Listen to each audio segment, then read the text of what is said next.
सभी गायत्री परिजन को मेरा प्रणाम। मनुष्य जीवन का उद्देश्य केवल पैसा कमाना नहीं है, इससे भी बढ़कर कुछ और है।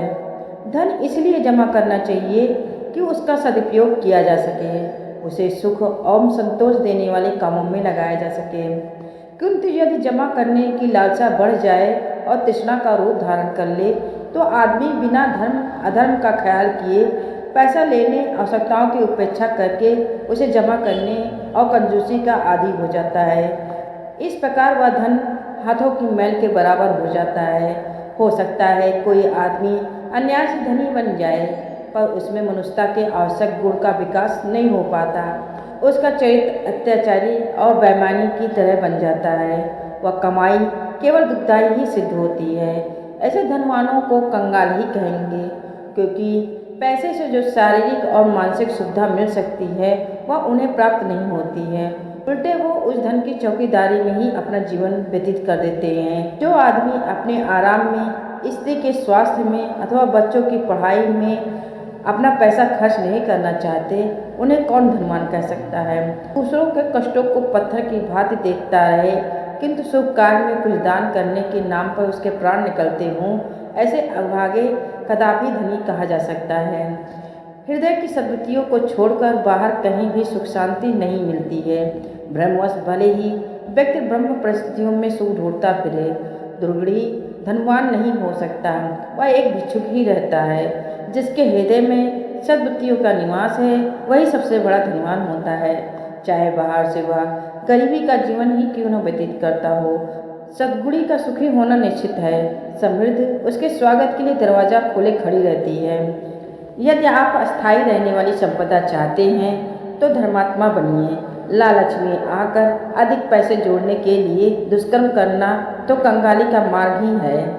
यदि आप बेईमानी करके करोड़ों रुपए संपत्ति जमा कर लें, बड़ा कोई काम कर लें, दीन दुखियों का रक्त चूस कर अपना पेट बढ़ा लें, तो क्या बड़ी सफलता हासिल कर पाएंगे।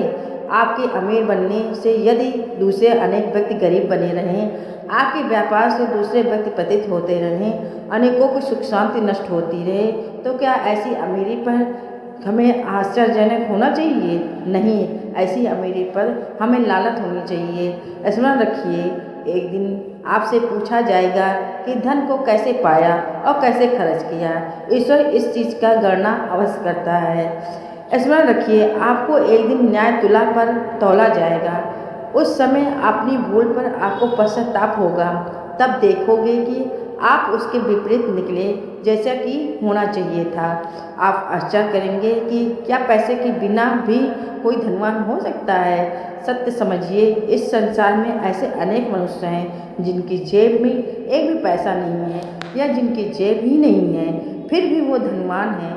इतने बड़े धनवान हैं कि उनके समता कोई दूसरा हो ही नहीं सकता। जिसका शरीर स्वस्थ है, हृदय उदार है, मन पवित्र है, अर्थात में वही धनवान है। स्वस्थ शरीर चांदी से अधिक कीमती है, उदार हृदय सोने से भी अधिक मूल्यवान है, और पवित्र मन की कीमत रत्नों से अधिक है। लॉर्ड कार्नवालिस ने कहा था कि दूसरों को धन के ऊपर मरने दो, मैं तो बिना पैसे के ही अमीर हूँ, क्योंकि मैं जो कमाता हूँ नेकी से कमाता हूँ। दधीच, वशिष्ठ, व्यास, वाल्मीकि, तुलसीदास, सूरदास, रामदास, कबीरदास आदि बिना पैसे के अमीर थे। आज उन्हें हम याद करते हैं। ईश्वर ने जीवन रूपी पुस्तक के प्रत्येक पृष्ठ पर अमूल रहस्यों को अंकित कर रखा है। यदि हम चाहें तो उसे पहचान कर जीवन को प्रकाशपूर्ण बना सकते हैं। एक विशाल हृदय, उच्च आत्मा वाला मनुष्य झोपड़ी में भी रत्नों की तरह जगमगाता रहता है। जो सदाचारी है और परोपकार के प्रवृत्ति है, वह इस लोक में भी धनी है और परलोक में भी धनी रहता है, भले ही उसके पास द्रव्य का अभाव हो। यदि आप विनयशील, प्रेमी, निस्वार्थ और पवित्र हैं तो विश्वास कीजिए, आप अनंत धन के स्वामी हैं। जिसके पास पैसा नहीं है वह गरीब कहा ही नहीं जा सकता, परंतु जिनके पास पैसा नहीं है वह गरीब नहीं हो सकता। परंतु जिसके पास केवल पैसा है वह उससे भी अधिक कंगाल है। अष्टावक्र 8 जगह से टेढ़े थे, गरीब थे, पर जनक की सभा में जाकर अपने गुणों का परिचय दिया तो राजा जनक उसके शिष्य हो गए। द्रोणाचार्य जब धृतराष्ट्र के राजसभा में पहुँचे तो उनके शरीर पर कपड़े भी न थे। पर उनके गुरुओं ने उन्हें राजकुमारों के गुरु का सम्मानपूर्ण पद दिलाया। रोना, झिकना, घबराना और निराशा होना छोड़ो, विपुल संपदा आपके अंदर भी भरी हुई है। धनवान बनना चाहते हो तो इसकी कुंजी बाहर नहीं, भीतर तलाशो। धन और कुछ नहीं, सद्गुणों का छोटा सा प्रदर्शन मात्र है। लालच, क्रोध, घृणा, द्वेष, छल और इंद्रिय लिप्सा को छोड़ दो। प्रेम, पवित्रता, सज्जनता, नम्रता, दयालुता, धैर्य और प्रसन्नता से अपने मन को भर लो। बस फिर दरिद्रता तुम्हारे द्वार से पलायन कर जाएगी। निर्भरता और दीनता के दर्शन भी नहीं होंगे। भीतर से एक ऐसी अदम और सर्वविजयी शक्ति का आविर्भाव होगा जिसका विशाल वैभव दूर दूर तक प्रकाशित हो जाएगा। आप अपने मन को सुंदर और पवित्र बनाइए और अपने जीवन को सुखमय और शांति बनाइए। युग ऋषि पंडित श्री राम शर्मा आचार्य।